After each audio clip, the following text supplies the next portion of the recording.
Good morning all of you. प्रिय भैया बहनों, आज नागरिक शास्त्र के अंतर्गत पंचम क्लास में मैं आपको हमारा संविधान और शासन प्रणाली क्या है इसके बारे में बताने जा रहे हैं। हम सभी भैया भी जानते हैं जब हमारा देश स्वतंत्र हो गया तो उसके बाद इस देश का शासन चलाने के लिए एक संविधान की जरूरत थी। तो वो संविधान का निर्माण किया गया 15 अगस्त 1947 के बाद जब ब्रिटिश शासन मुक्ति मिली तो संविधान का निर्माण करने के लिए एक संविधान सभा का गठन किया गया। संविधान सभा का गठन जब किया गया तो उसके अध्यक्ष जो बनाए गए संविधान सभा के वो डॉक्टर राजेंद्र प्रसाद जी थे और एक प्रारूप समिति बनाई गई थी। वो उस समिति के जो अध्यक्ष थे वो थे डॉक्टर भीमराव जी अम्बेडकर। इन सबके प्रयासों से लगभग 3 वर्ष के अथक परिश्रम के बाद हमारा इस संविधान लिखकर तैयार हुआ। संविधान में को लिखने में 2 वर्ष 11 माह और 18 दिन का समय लगभग लगा था। संविधान लिखने के मुख्य रूप से 2 ही उद्देश्य थे कि सरकार के विभिन्न अंगों की आपसी संबंधों की व्याख्या करना तथा दूसरा सरकार एवं नागरिकों की आपसी संबंधों की व्याख्या करना। ये 2 उद्देश्य थे। संविधान हमें ये आश्वासन देता है कि सरकार कानून बनाएगी और खुद भी उसी के कानून के अनुसार काम करेगी।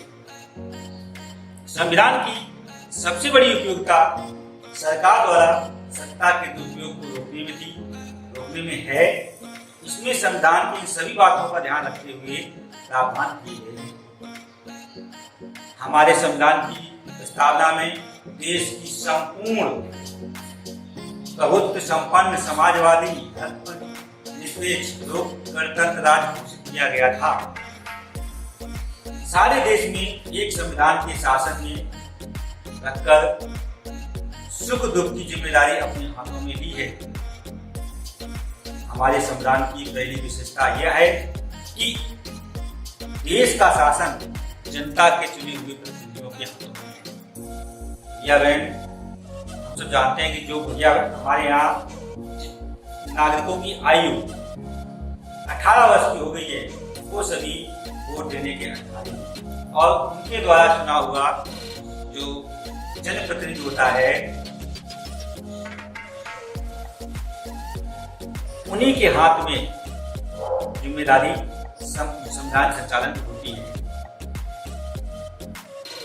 1952 में पहला चुनाव हुआ।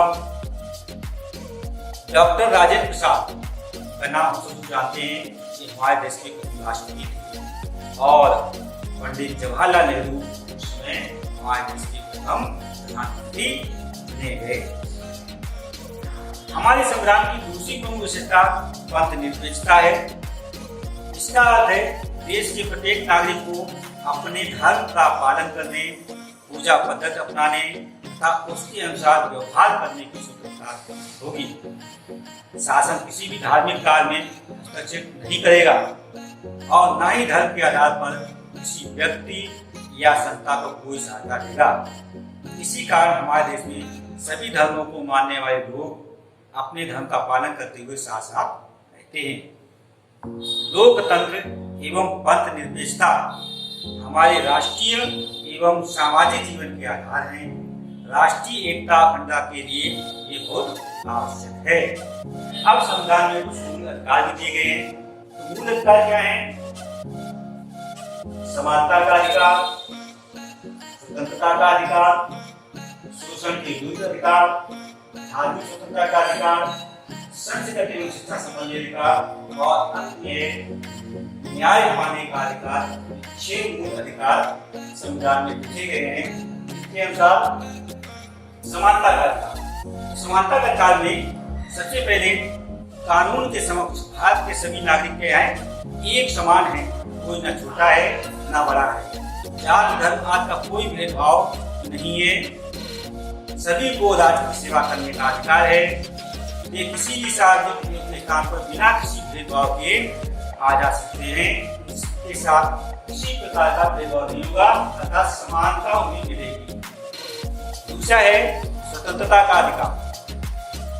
इस अधिकार द्वारा प्रत्येक नागरिक को अपना बोलने का जो अधिकार है, स्वतंत्र है वो बोलने के लिए, भाषण देने के लिए, लेखन के लिए, सभी काम करने के लिए, संपत्ति अर्जित करने के लिए, घूमने के लिए, अपना व्यापार करने के लिए, सभी काम के लिए वो स्वतंत्र है। अगला है शोषण के विरुद्ध अधिकार। तो इस अधिकार द्वारा सामाजिक बुराइयों को दूर करने का प्रयास किया गया है। घर में पुरुष बच्चे क्रय विक्रय करना, 14 वर्ष से कम आयु के बच्चों से कारखानों में काम करवाना, ये सभी क्या है, इनके विरुद्ध इसमें उल्लेख किया गया है। बिना पास किए किसी से बेकार भी हम नहीं करवा सकते हैं। अगला है हमारा धार्मिक स्वतंत्रता का अधिकार। भारत में अनेक धर्मों के अनुयायी निवास करते हैं। हिंदू, मुस्लिम, सिख, ईसाई, जैन, पारसी आदि आदि। इन सबको अपने अपने धर्म के अनुसार पूजा पाठ करने का अधिकार है और पूर्ण रूप से इसकी स्वतंत्रता भी है कि आप अपने हिसाब से पूजा करेंगे, अपने हिसाब से मंदिर मस्जिद गुरुद्वारे आदि बनाएंगे। अब अगला अधिकार है संस्कृति और शिक्षा संबंधित का। तो संस्कृति, हमारे देश में अनेक धर्म के लोग मानने वाले हैं जिनकी अपनी भाषा, लिपि तथा संस्कृति है। इस अधिकार द्वारा इनकी रक्षा तथा इच्छानुसार शिक्षण संस्थाएं चलाने का अधिकार भी इन्हें दिया जाता है। अपनी संस्कृति को ये अलग से चलाए रख सकते हैं। अंतिम है न्याय पाने का अधिकार।